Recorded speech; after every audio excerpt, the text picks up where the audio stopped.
Welcome to What to Do When, a podcast from real lawyers with real perspective, where we explore a variety of legal issues and scenarios.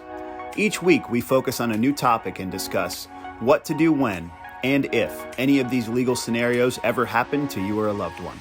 With over 40 years of combined legal experience, our hosts offer their unique perspectives and insights on a range of real-life legal situations. Hi, welcome back to another podcast here at Critzer Cardani in Richmond, Virginia. I'm Jackie. I'm Scott. Jackie, what's on the docket for today? What to do when you are considering a Guardian Ad Litem for your case? Ooh, I wouldn't know anything about that. So, well, let's start with what a guardian is asking of you, right? So sometimes, do you send a questionnaire? Scott's a guardian ad litem in some cases. He's appointed in some cases. try not to be appointed anymore, but yes. I've seen a lot of guardians sending a questionnaire. Some are really short, and it would just ask for sort of background information. Who lives in your home, and how long have you lived there? Where do you work? And does anybody living in your home have any sort of record, criminal record, felony record, that sort of. So I've seen those sorts of questionnaires. But do you send a questionnaire? I do sometimes. It depends on the matter and the intensity. I try to be smart about it in the sense of sometimes I know the parents may not be able to handle a questionnaire, quite frankly, and based on circumstances, maybe neither one was represented, and it's better that I just go ask the questions personally. Okay. So I think you have to be mindful of that. I think a lot of people just send them out and don't think about the clientele which they're working with, and I think that's important as a guardian ad litem. I think the other issue, when you do get a questionnaire, you need to really look at it and have your attorney look at it, because I'm finding more and more that people are asking questions that really are irrelevant, and the only thing I can gather from that is there's some kind of political ideology or some kind of something there that they're trying to gain or gain information about you that isn't really relative. And I know people are going to cringe about this, but I've seen this thing lately popping up about whether you have guns in your house. Well, whether I have guns or not doesn't make me a parent or not a parent or good parent or anything. And I know there's safety issues, but if the other parent, for instance, Jackie and I are in a divorce, and Jackie hates my guts, and she didn't bring up that I've waved my guns around and leave them unloaded or loaded guns on the table and all that stuff, well, then what does it matter? It's a mood issue, and I think sometimes people are like, they hate guns, so they want to know whether you have guns or not, and I think that's a problem. I really do believe that kind of stuff and those kind of questions can really create a bias. Well, it can, not that it does, but it can slant your case in a direction you don't want it to go, and may have zero to do with the substance of your case. We're not talking about cases where there's domestic violence and there's accusations of, like Scott was saying. We're talking about where it's not an issue and it's in the questionnaire and why. Yeah, and this goes back to what we wanted to say a little bit about, can you pick your guardian ad litem? The answer is, it depends what court.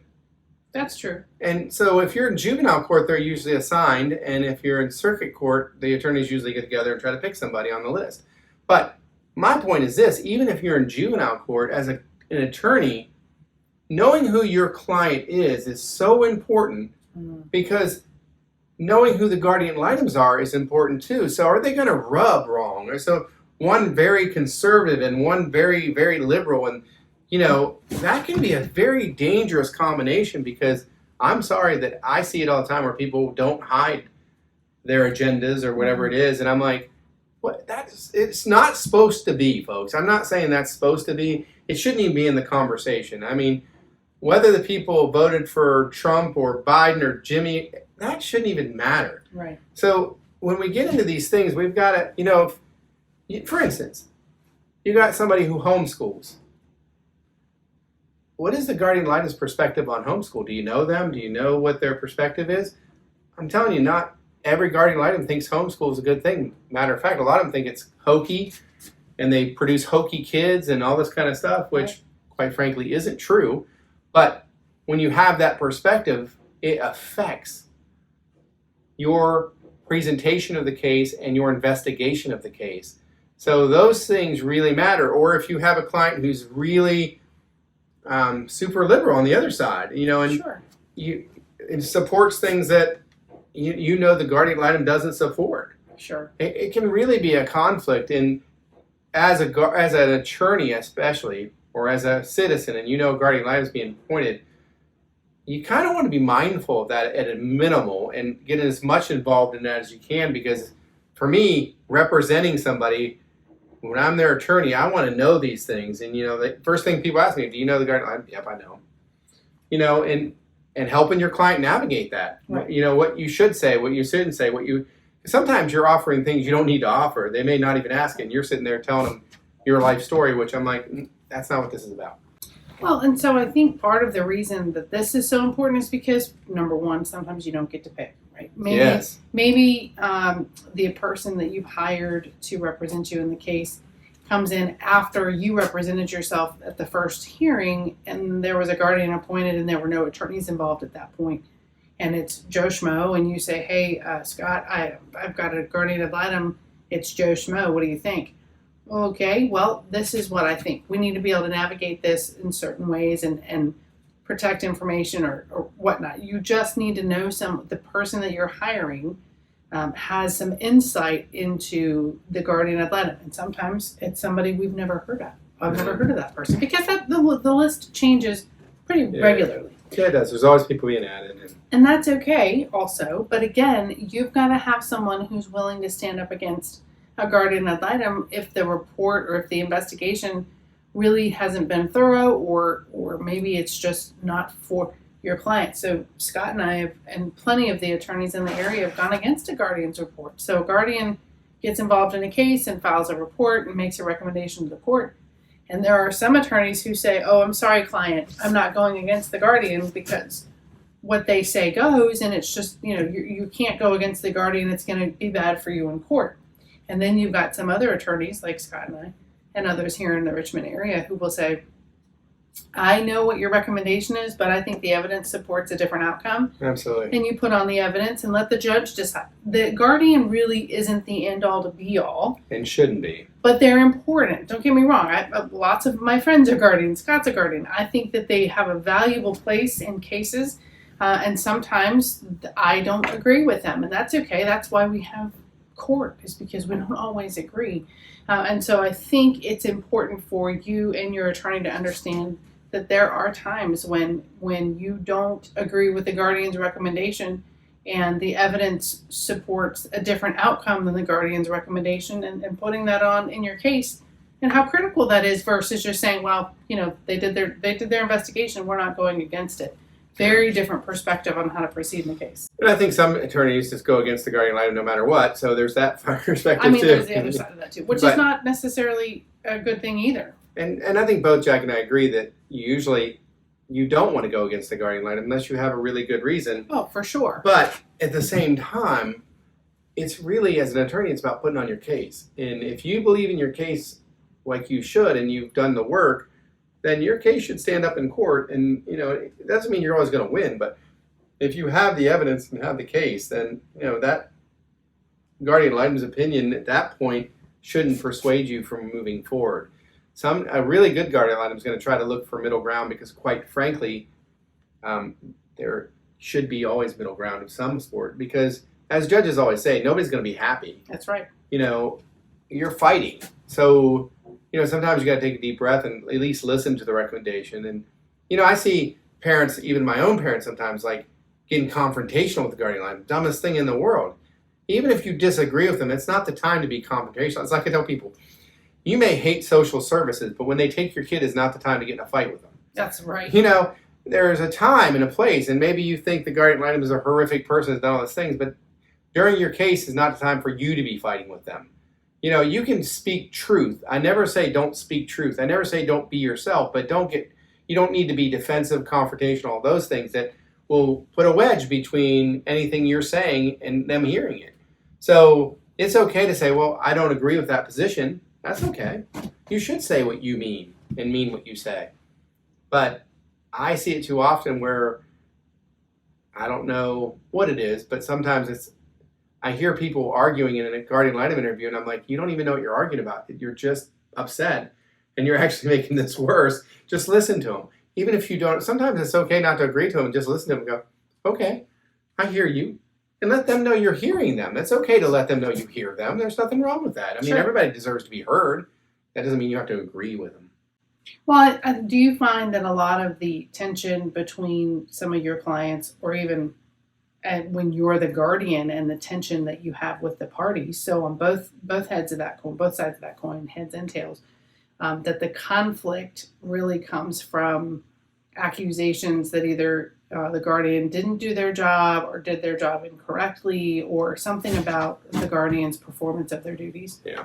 Let's go through that. I think that's really important because I think a lot of people have perspective that Guardian Ad Litem is like a social worker, Oh, right. you know, and they're not. They're lawyers.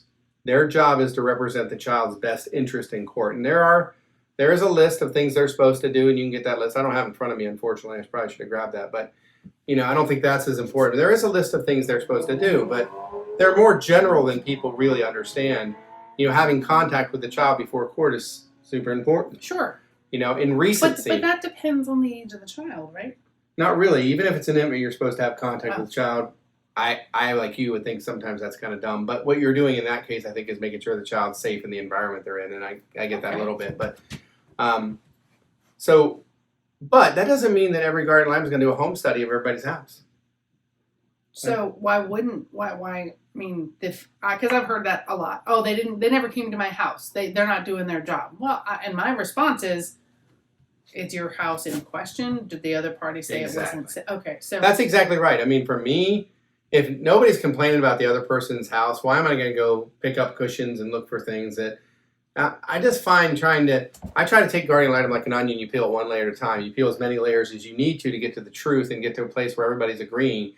But sometimes just peeling that onion down to nothing for no reason, looking for something, causes more acrimony in the end than it should. I mean, sometimes your job as a Guardian Ad Litem is not to raise acrimony in the case. Your job is to bring some kind of peace and feel that the child is being represented. If it's possible. Obviously, if it can't be that and there's a bad situation, you need to go guns blazing and do your job and represent that child. But my gosh, that's we have these things. And sometimes the other thing that's really interesting to me is I'll have clients say to me, well, the Guardian Ad Litem never talked to me. And I'm like, yeah, because I talk to him every day. sure. You know, I represent you. My job is to communicate, and sometimes I feel like I'm a little better communicator.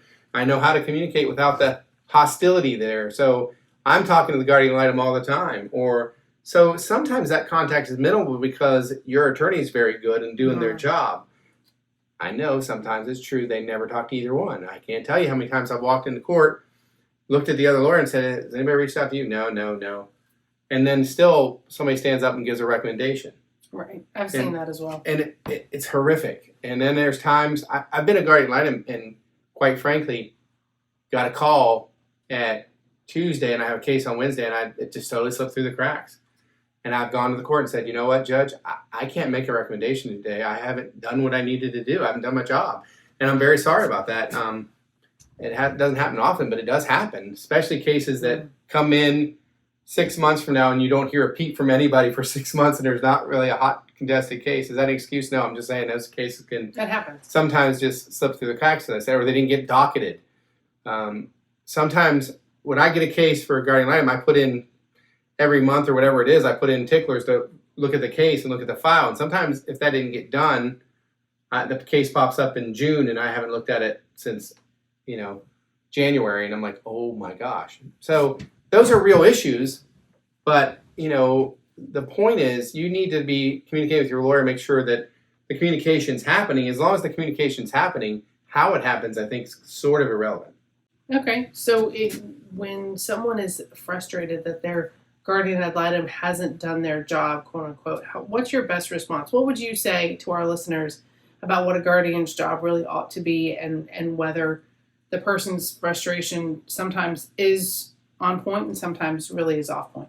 Well, that's exactly that. Sometimes it's on point and sometimes it's off point. You need to really probably have a lawyer to help you through that because you really don't know. But again, the number one job of a lawyer is to represent the best interest of the child in court and to make sure that child's interests are represented in the court. That's the whole reason the Guardian Ad Litem came about, because we were starting to have cases where the child's life is going to be changed by this decision, Sure. and they need to have a voice in that process, in the court process.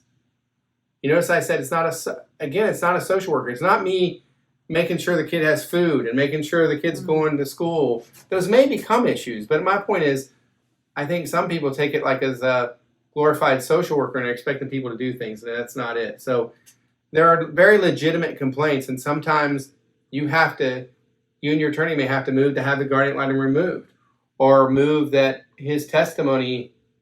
I guess you could file a motion to eliminate. I haven't done that yet, but that might be a way to actually handle it sometimes, is say, wait a minute, he didn't do anything. His recommendation shouldn't even be heard in the court. And that's really harsh. And for lawyers, that seems harsh for us, but you've got to represent your client. And, guardian ad litems are not paid well. That's a big misnomer, unless it's circuit court and they're hired. That's a little different. But so it can be a little struggle, but they're required to do their job. They're required to see the child. They're required to make sure, if there's school issues, and a lot of people automatically get all the school records, and that's okay. I mean, that's how you want to be a lawyer. That's fine.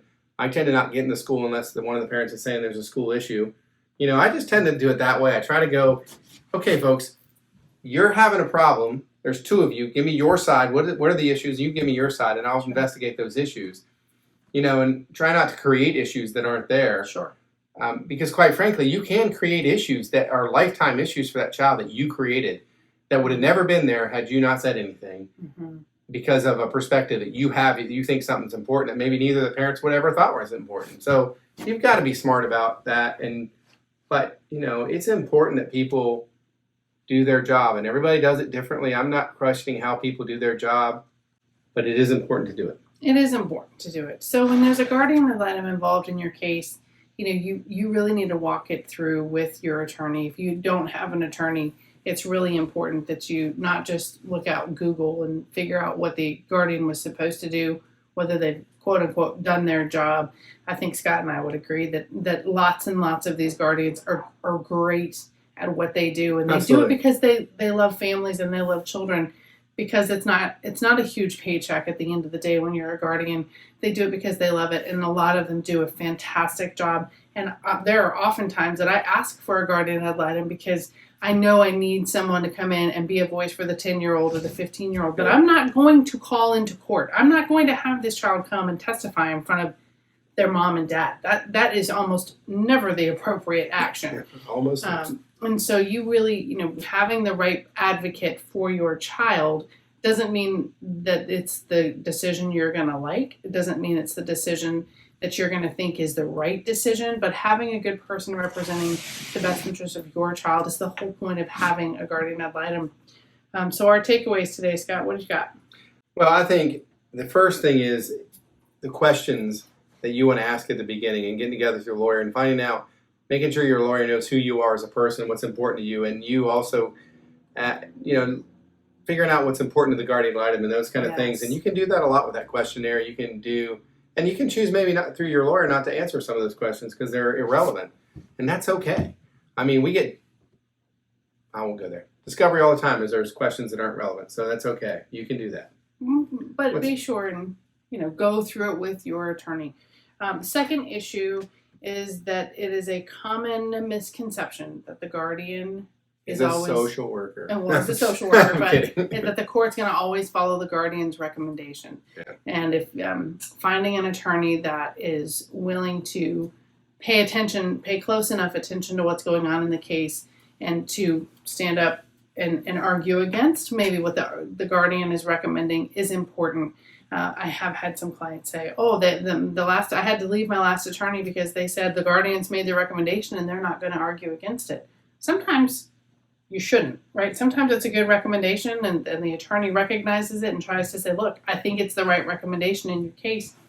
And so, be paying close attention to that. And sometimes it's just not. Sometimes you need to put on the evidence. So finding someone who is willing to put on the evidence and let the court decide is the second thing we want you to think about. And third? The third, I don't remember, to be honest. Did they do their job? Oh, did they do their job? Sorry. That's okay. I apologize. But yeah, did they do their job? And remember, that's kind of a question that needs to be explored And it's not always done maybe the way you think it should be done, but that doesn't mean they didn't do their job. And, based on experience, like for me, I was a school teacher. When I walk into a school, I can look at records probably differently than other people. Sure. Because I know what I'm looking for and I know what I want to look for. And, there's things like that. So I may look at a record for 5 minutes and get what I need from it. So, my point is the way we do our job isn't that important. It's that they do their job and that they're doing their job is important. And I hear that complaint more than anything, that the guardian ad litem didn't do his job. And that's mostly because the person doesn't feel connected to that guardian ad litem in any way, shape, or form. And they feel left out of the process. And that's not the guardian's job. Yeah, and it really isn't the guardian's job. The guardian ad litem's job isn't to connect with you. It's actually to connect with your child. And let me say that. I think that's really important too. I'll leave it with that. It's really important that the guardian ad litem does connect with the child. And if you're not connecting with the child as a guardian ad litem, let me just say this. I think you should ask to be removed. If you're not being able to communicate with that child and have a conversation with that child where and sometimes the child's not going to talk to anybody, and I get that. But I can't tell you how many times I went to the judge and said, Your Honor, with all due respect, we just got off on the wrong foot and we've never been able to fix that. I can't make a recommendation because I really don't know what he wants or she wants. Or maybe she needs somebody else that's more, I don't have those skills that are needed. I don't have that background that is needed, whatever it is. I think it's so important as a guardian ad litem to recognize that and be humble enough to say, you know what, I'm not doing this kid any service by standing here and opinionating and what's the word? But anyways, going on about what this child needs making making a recommendation that I have no idea what the child. The reasonable preference of the child is there for a reason, but you have to be able to reasonably communicate with that child to get that preference. It's a heavy-duty topic, and it's really focused on custody and custody, right? Not visitation. It's really focused on custody. Well, visitation too can be there, but you're right. I mean, it's more, visitation's always important. They always go together, and, it's both. But remember, guardian ad litem is there to help you, but you got to make sure they're there to help you. And we enjoy answering your questions. So if you have any questions about whether you think your guardian is or isn't doing their job, or you need some help navigating a case, where there isn't a guardian but you want one, give us a call. Our information is certainly available to you at the end of this podcast, and it's cclawva.com is where you can find us, or info@cclawva.com is the email, and we'll be glad to answer questions and hopefully address it in one of the next podcasts. So like and subscribe. Thank you. Have a good day. We hope you've enjoyed this episode of What to Do When. For more episodes, be sure to subscribe to our podcast, and we encourage you to check our archives to listen to previous topics. Tune in next week for a new episode and some fresh perspective from Critzer Cardani.